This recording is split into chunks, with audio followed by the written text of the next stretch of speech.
What's up, guys? Third installment of Mischief Magus here. So last video I talked a bit about essential dignity with the planets: Saturn, Jupiter, Mars, the Sun, Venus, Mercury, and the Moon. Each one of these planets has some really good qualities that are given to it. For example, Mercury rules the mind, memory, communication. Jupiter rules the higher mind, more spiritual, also law and religion. So priests can be found under him, stuff like that. Same thing with Saturn, but Saturn's a little shitty. Saturn, if he's, good, he rules farmers and time and old people and diseases. That's not really good. He also rules bugs and worms and crawling things under the earth and in the earth, as well as, the shadow of death, farming, and things that take a long time. Also magic. So each of these planets rules stuff. And what I was getting at in my last video is, depending on where they're placed, they can either be strengthened or weakened. Or they can have positive effects and promise what they deliver. If you have a good Saturn, which is usually in Libra, Capricorn, or Aquarius, he gives you good stuff. If you're good, if you're lucky with him. He's one of the hard planets. And that's usually if he's well placed. He might be giving you a good, what's the word I'm looking for? Dynasty. He might give you like good foundations back from from your family, stuff like that. That's really strong. All of these planets have significant things. If they're badly placed, which is what I want to talk a little bit to you about today, then it's not so good. So what I want to get at is planets behave in a similar way to people. They have likes and dislikes. And I covered yesterday some of what happens if they are placed positively. So if you are essentially dignified, you would have Mercury in Gemini and Virgo. Or either or, it doesn't matter. He rules both of them. He's happy in both. They all have their preferences. Mercury prefers Virgo, but Gemini is awesome. Either way, you're solid. So that's good. That's something to consider, especially throughout all of traditional astrology. Whether you do mundane, whether you do horary, whether you do natal, and whether you do elections and talismanic magic such as this. It's all really important stuff to consider, and it builds a foundation for later on when you get into the really dense, advanced stuff. Stuff's still there, you still have to use it.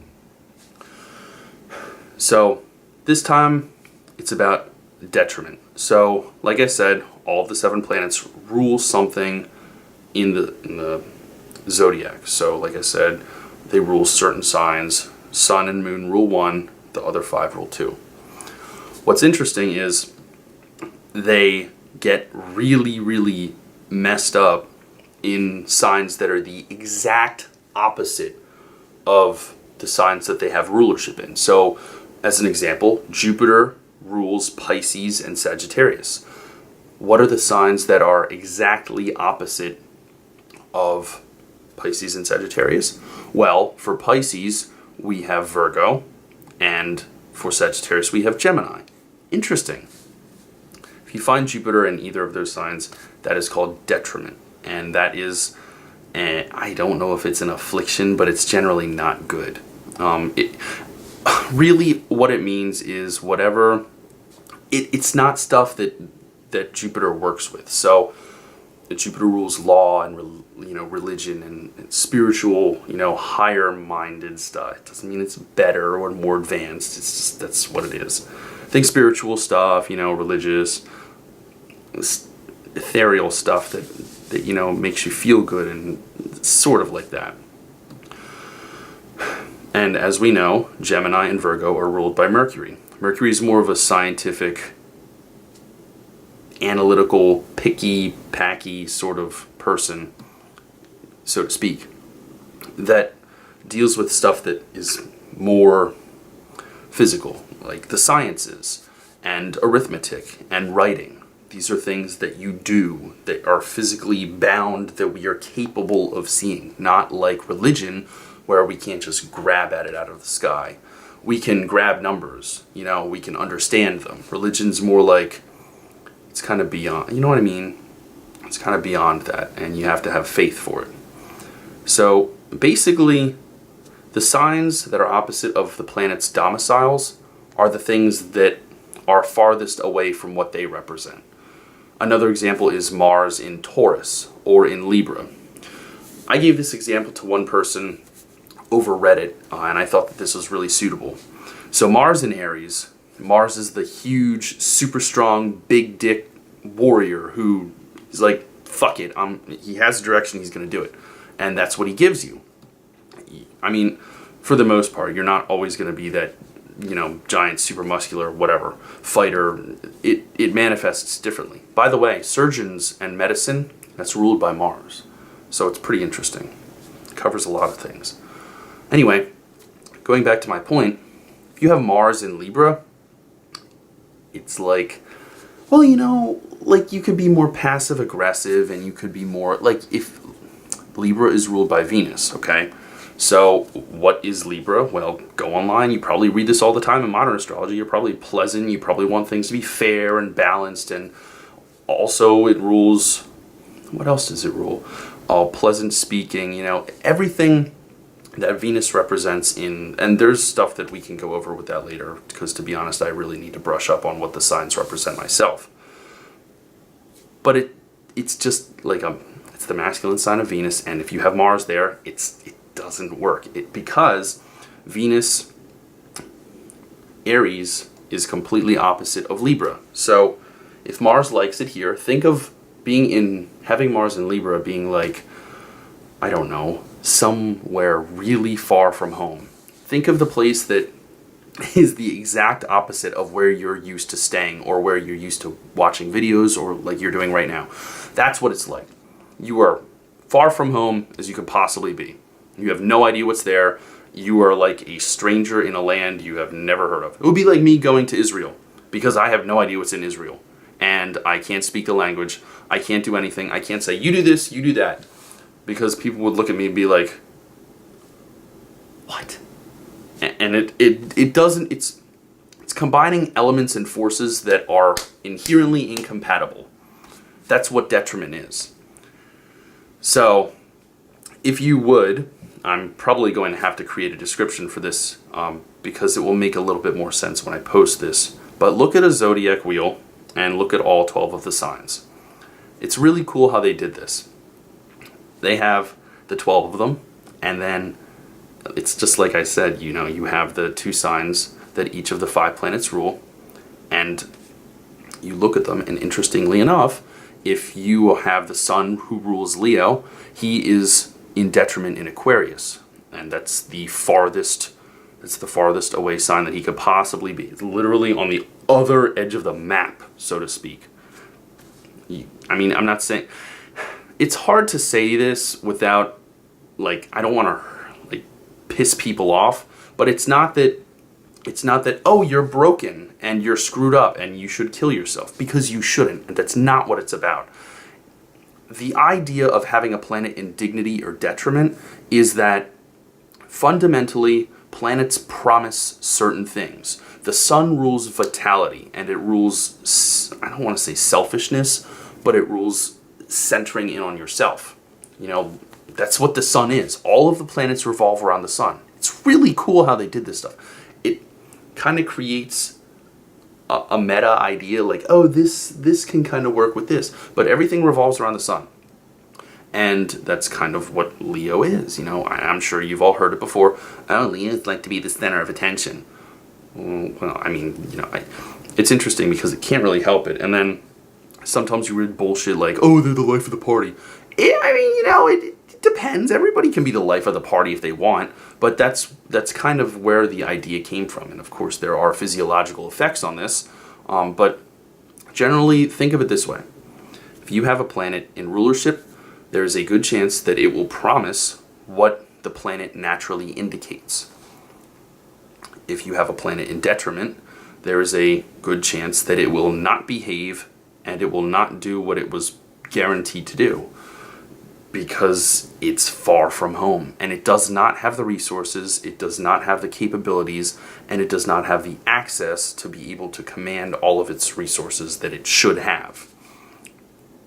So that's something worth considering. If you're doing an election, for example, let's go with the sun again. If you want to do an election, you say, you cast a time for it, and of course I'll show you how to do this.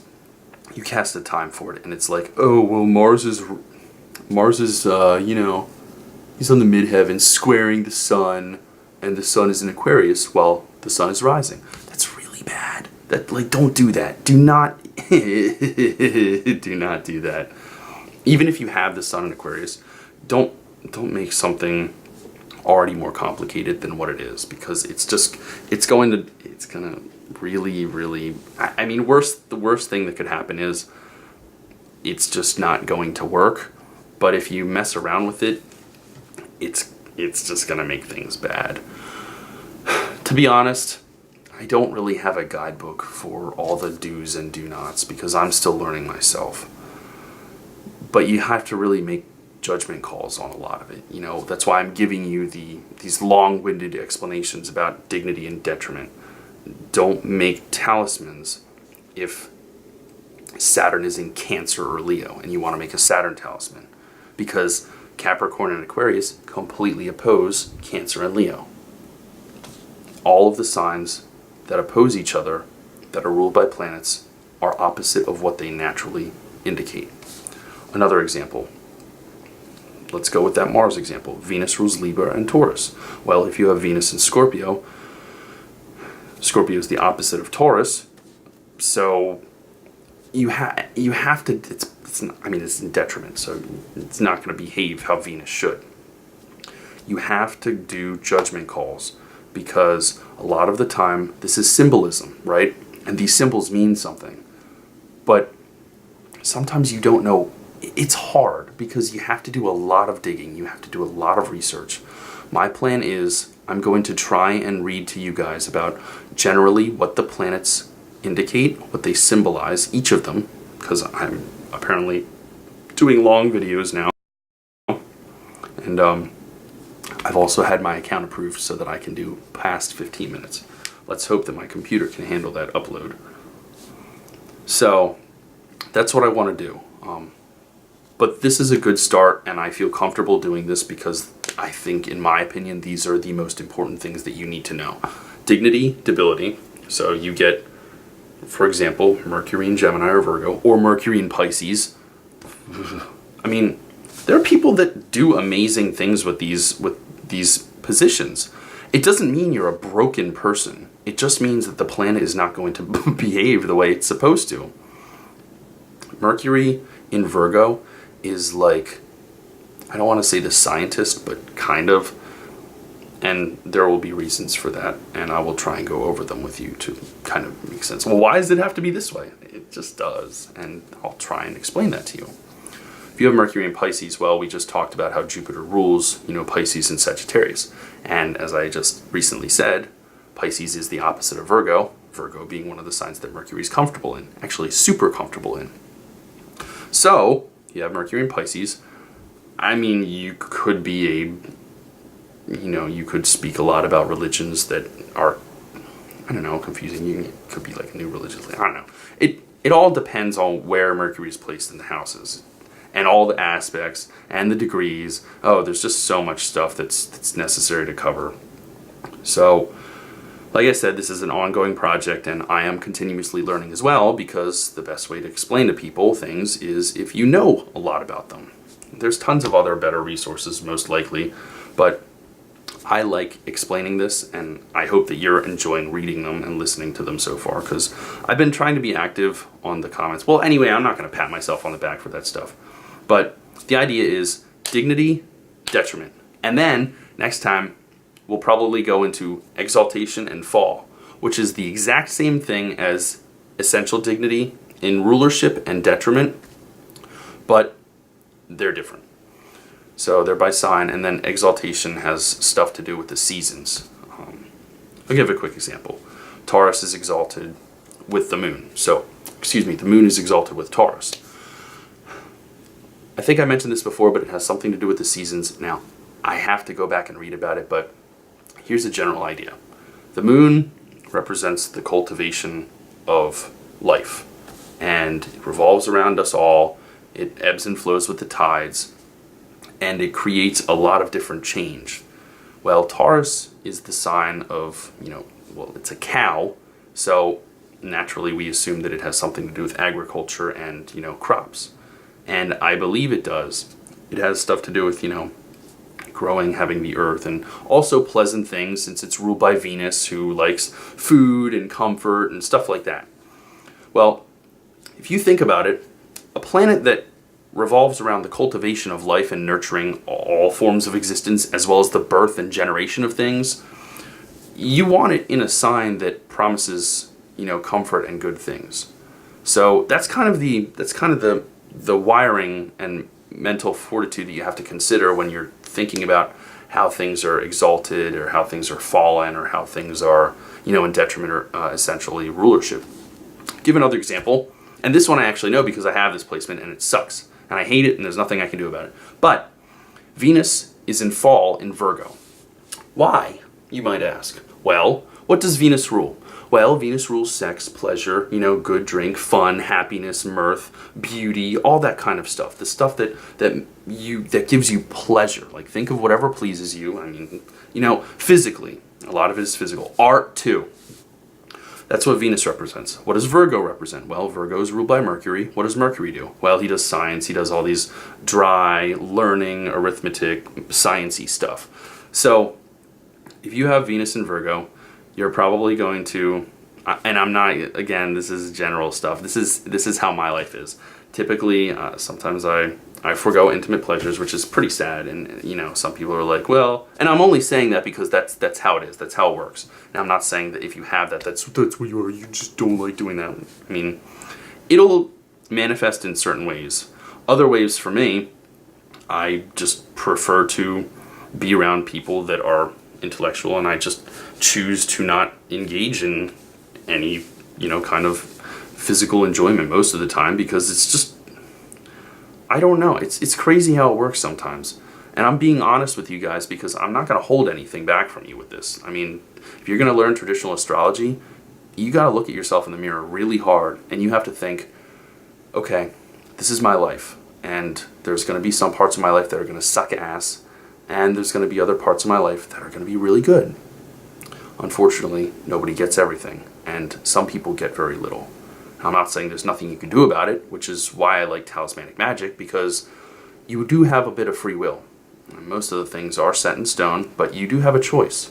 And I say that because I think that's true. The big things, not so much. But you can change them so that it works out for you.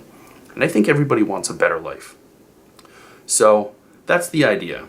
And, it can be hard to grasp sometimes, but I'm always available. I try and react to the comments as best as I can. Like I said, I'm here for you.